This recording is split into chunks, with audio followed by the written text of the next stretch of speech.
Ngayon, magandang tanghali. Ito, magluluto tayo ng sotanghon. Ito po yung sotanghon natin. Ayan po magiging merienda natin, sotanghon. At ito po yung sahog natin. May bawang lang po tayo, tsaka sibuyas.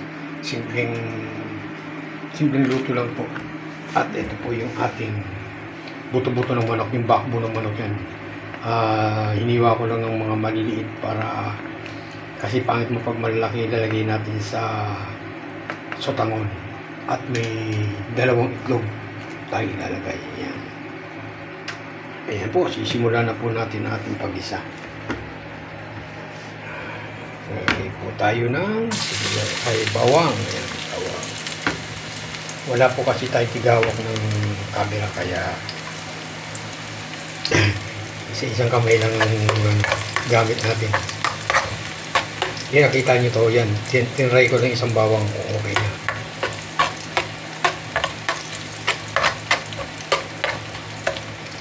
At pinalagay na po natin ang ating sibuyas.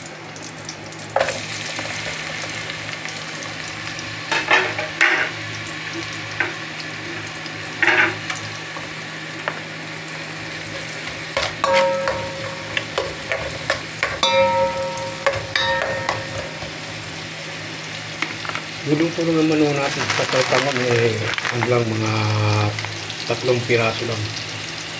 Dahil kasi kada isang yan, dalawa, mga 3 lang para may, kasi pag niluto ko lahat yung marami.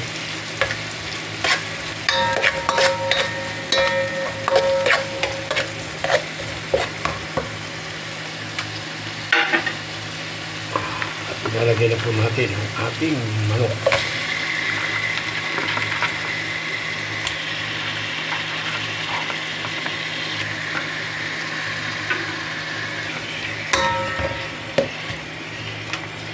Hintayin lang natin na masangkot siya yan at lumabas yung sabaw niya. Sige, mamaya balikan po natin. At yan, titignan na natin. Okay na. Okay na siya.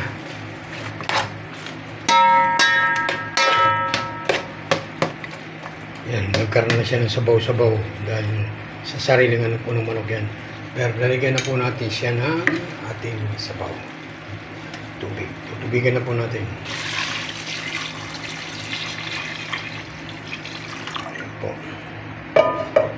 At hintayin lang po natin siyang kumulo para lagyan natin mamaya yung sotanghon.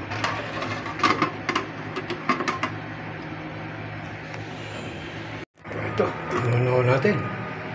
Yan, ilalagay na po natin ang ating sotanghon.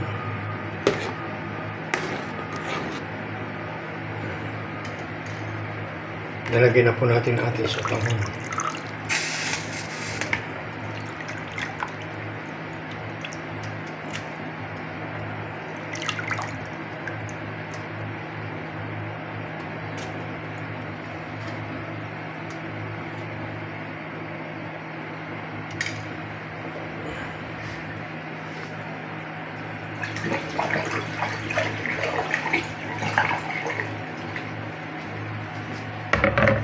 Yan lang natin na kumulo. Takpan natin ulit para sa pagkulo niya.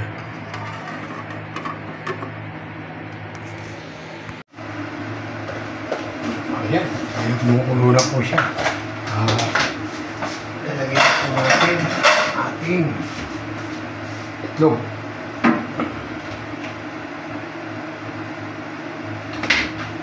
Meron po akong 2 pirasong itlog na hinati ko lang po sa gitna. Yan, nalagay po natin. At itong ating itlog na sariwa, ihalo po natin.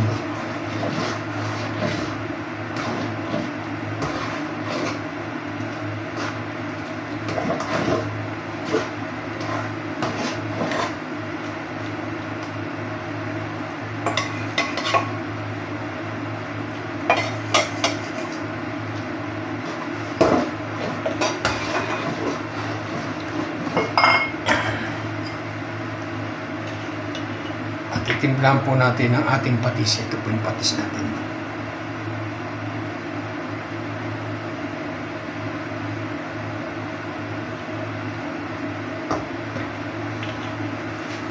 Patis po pinantimpla po natin sa ganyan patis. Tsaka ito ating pampalasa bechin.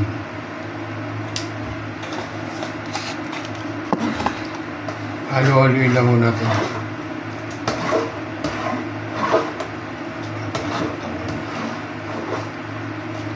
At yan, tatapan natin uli isang kulura lang po at titikman na natin ang lasa.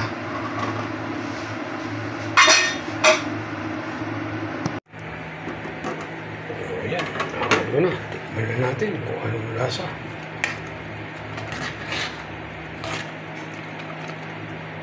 Simple lang itong ating nilutong sotangon. Itlog lang po tsaka malakong isaog yan. Wala pong halong gulay yan.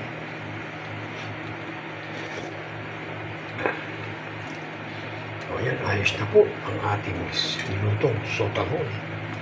Maraming salamat ulit at sa lahat po ng mga followers ko at mga viewers ko.